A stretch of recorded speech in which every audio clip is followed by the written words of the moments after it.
don't know what to play. The resource in 2 days and I don't have any money. But you try out Dark Law. Hey, thanks, man. That was my first drug deal. YugiNoNo.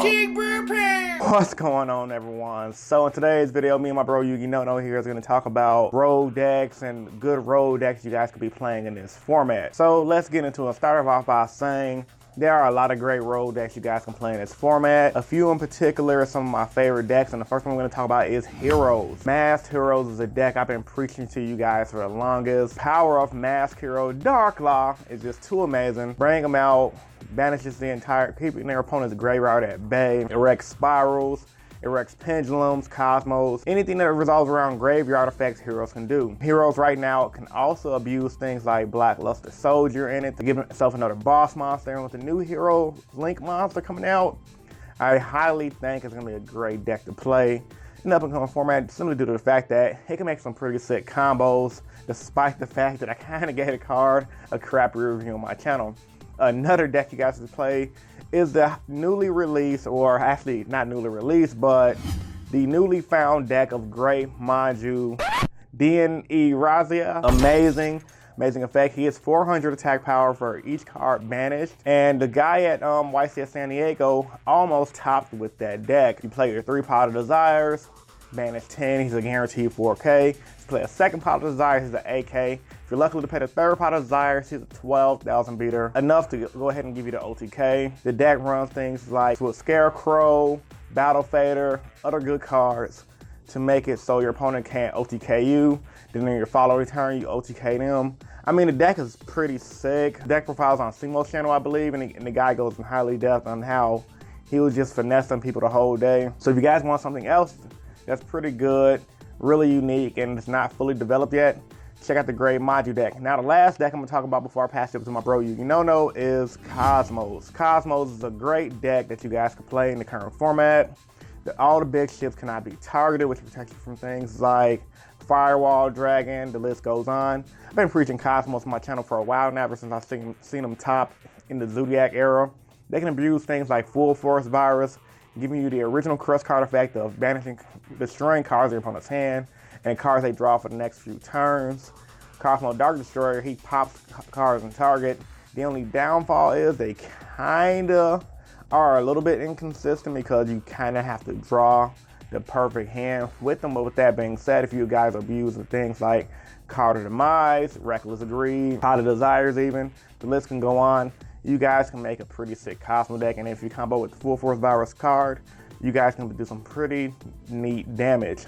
Alright guys, so I'm gonna pass you over to my bro YugiNoNo. He's gonna take you away with his best road decks you guys can run for this current format. So yeah guys, even though I brought my friend Team Innovation in to help me with this video, the point of the video is still the same. None of us like to spend a lot of money on cardboard. We're all nerds, we're all dorks, we all want to play Yu-Gi-Oh! Otherwise you wouldn't be watching this video. So I'm going to be talking to you more about some other budget deck ideas. And a lot of you guys already know what I'm going to bring up first. It's got to be Monarchs, okay? And that's because Monarchs are probably the best budget deck of all time. I don't even have to show my bias towards Monarchs. The deck's track record speaks for itself. It had to get hit for a reason. The deck was way too good. Domain of the True Monarchs is one of the most powerful field spells of all time, and that is saying a lot because it's up there with Necro Valley and Union Hanger and just so many other great field spells that we now have in the game. But out of all those field spells, only Domain of the True Monarchs can lock your opponent out of their extra deck, and that is what makes it so powerful. Not the attack boost effects, not the level reduction effects, the lockdown effects. The fact that you can lock your opponent out of 15 cards out of their extra deck is what makes Domain Domain. And what's crazy is Domain isn't even the only floodgate that Monarchs have at their disposal. They have Monarchs Erupt, and they have Majesty's Fiend and Vanity's Fiend. And Vanity's Fiend is Monarch's other ace in the hole because it has a simple yet powerful effect. Nothing can be special summoned. And that is so powerful because going first you have a 2400 beater that your opponent usually can't get over, and they can't special summon to get over it.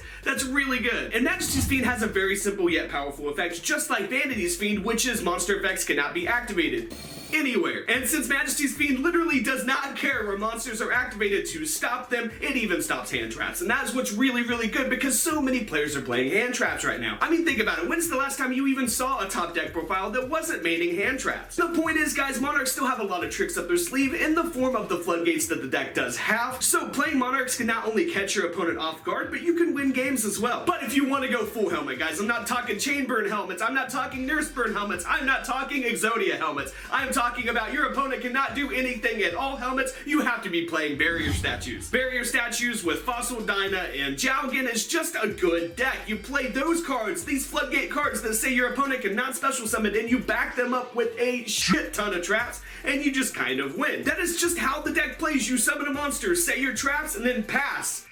And wait until you win. That's it. And I know that's not in the spirit of Yu-Gi-Oh! To play that way, to make sure that your opponent can't play Yu-Gi-Oh! But if you've been out of the game for a little bit, or if you just don't know what to play, Barrier Stun, or, Fossil Dyna Stun, whatever you want to call it, just anti-meta, still is a valid option. And the last budget deck idea I have is actually one that I don't even have, because it hasn't been come up with yet. Team Innovation was talking about this deck a minute ago, but the Green Mashu Daiza deck was this deck that this guy made, and just completely took advantage of the fact that no one plays Battle Traps anymore. This dude kicked ass in 2017 with a deck that just normal summons and attacks with a big monster. That is incredible. And really, who would have thought of that deck? Who would have thought about sitting down, looking at the meta and being like, I'm gonna play something with big monsters. Not only big monsters, but it's gonna have this huge gimmick behind it. No one thinks about this stuff anymore, guys. I don't even think about this stuff anymore. It's just incredible what you can come up with when you really try to. So the point I'm trying to make here, guys, is maybe the best budget deck of any given format isn't one that's just out already and that people are talking about, but maybe one that someone hasn't even come up with yet. And that's really a huge reason of why we play Yu-Gi-Oh! Because we like building decks and everything, and we like being creative. We like, looking through cards and coming up with things, and that is just awesome. It's all part of the game. So hopefully you guys will get inspired and start looking through tins, looking through cards, reading cards, and coming up with something. That would be really great. Or you could always do what the rest of us do, which is just net deck, maybe change a card or two, and hope for the best. But that is going to do it for this video, guys. If you have not already, then be sure to check out Team Innovation Yu-Gi-Oh! Because Chris is an amazing guy. He makes really great content. But until next time, guys, be sure to dick slap that like button and subscribe.